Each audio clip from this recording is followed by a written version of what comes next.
Goodwill की session को आगे बढ़ाते हुए हम आप लोगों के लिए गुडविल का एक नया टॉपिक लेकर के आए हैं, जिसमें हम लोग गुडविल की कैलकुलेशन के बारे में पढ़ेंगे। यानी कि जो बिजनेस में गुडविल होती है तो उसको अब वैल्यूएशन, उसकी वैल्यूएशन भी करनी पड़ेगी हमें। कितनी गुडविल है, कितनी नहीं है, कुछ तो एस्टिमेशन अंदाज लगाना पड़ेगा ना। तो उस गुडविल की कैलकुलेशन हम कैसे करेंगे, तो उसके बारे में आज हम यहाँ पे पढ़ेंगे। तो गुडविल की कैलकुलेशन करने के लिए यानी कि यहाँ पे कुछ टॉपिक मेथड बताए गए हैं। उन मेथड्स के बारे में आपसे हम लोग डिस्कस करेंगे। यहाँ पे जो मोस्ट इंपॉर्टेंट मेथड है मैं आपके लिए वही लेकर के आया हूँ। ठीक है, तो यहाँ पे पहला मेथड आपका है एवरेज प्रॉफिट मेथड, यानी कि औसत लाभ विधि।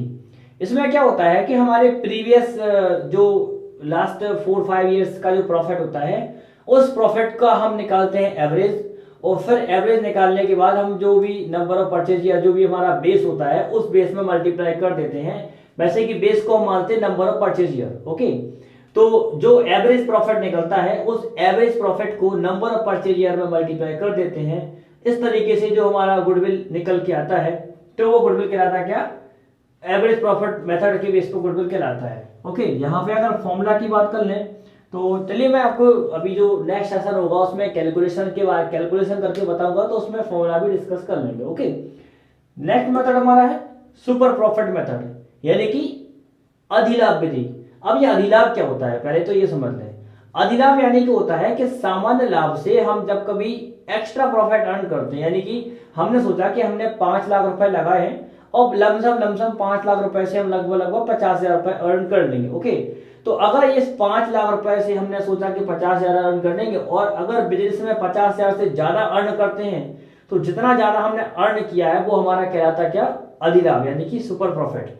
ठीक है, इस सुपर प्रॉफिट के बेस पर भी हम लोग गुडविल की वैल्यूएशन करते हैं। भाई सुपर प्रॉफिट क्यों आया, that's because of our goodwill. हमारी कहीं ना कहीं हमारी गुडविल अच्छी थी, इसलिए हम लोगों ने ज्यादा प्रॉफिट कमाया। ठीक है, तो इस अधिलाभ विधि के आधार पर भी हम लोग गुडविल की कैलकुलेशन करते हैं, है ना। तो अब इसमें क्या होता है, इसमें सुपर प्रॉफिट में हम लोग नंबर ऑफ परचेज ईयर का मल्टीप्लाई करते हैं और जो भी हमारा वैल्यू आता है वो हमारी गुडविल कहलाती है। अब ये सुपर प्रॉफिट कैसे आता है, सुपर प्रॉफिट निकलता है हमारा एस्टिमेटेड प्रॉफिट और हमारा एक्चुअल प्रॉफिट, इन दोनों का जो डिफरेंस होता है वो हमारा सुपर प्रॉफिट कहलाता है। क्लियर। नेक्स्ट पॉइंट हमारा है एन्युटी मेथड। एन्युटी मेथड कुछ भी नहीं, लगभग सुपर प्रॉफिट का ही एक एबेटमेंट यानी कि संशोधित रूप कह सकते हैं इसको। इसमें भी क्या करते हैं हम लोग, सुपर प्रॉफिट तक तो हम कैलकुलेट करते हैं, लेकिन यहाँ पे थोड़ा सा चेंज क्या आ जाता है, अभी तक हम लोग मल्टीप्लाई करते हैं किससे, नंबर ऑफ परचेज ईयर से। ठीक है, पर अब जो हम मल्टीप्लाई करेंगे वो मल्टीप्लाई करेंगे यहाँ पे एन्युटी वैल्यू से। किससे मल्टीप्लाई करेंगे हम लोग यहाँ पे, एन्युटी वैल्यू। क्लियर है, तो यहाँ पर एन्युटी वैल्यू से मल्टीप्लाई करेंगे, जो फॉर्मेट आएगा, जो वैल्यू आएगी वो वैल्यू कहलाएगी हमारी क्या, एन्युटी मेथड से गुडविल कहलाएगी। क्लियर। फाइनल हमारा है कैपिटलाइजेशन मेथड, यानी कि पूंजीकर विधि।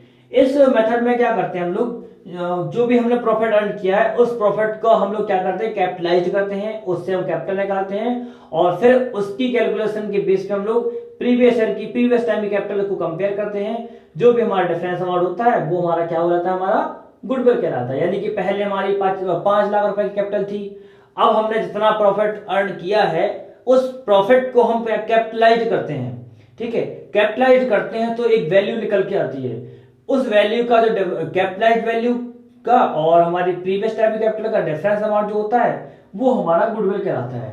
ठीक है ना। तो यहाँ पे गुडविल की मेथड जो है कैलकुलेशन करने के, हम लोगों ने यहाँ पे वो स्टडी की। अब इनकी कैलकुलेशन कैसे होगी मैं आपको एक एक वीडियो के माध्यम से एक एक कैलकुलेशन करके बताऊंगा। ठीक है ना, पहले एवरेज प्रॉफिट मेथड की, फिर सुपर प्रॉफिट, फिर एन्युटी मेथड, फिर अपना कैपिटलाइजेशन मेथड। मैं आपको एक एक वीडियो के माध्यम से उनके बारे में स्टडी करूंगा, एक क्वेश्चन ले लूंगा और उसको आपको मैं एक्सप्लेन करूंगा तो वेल क्लियर हो जाएगा।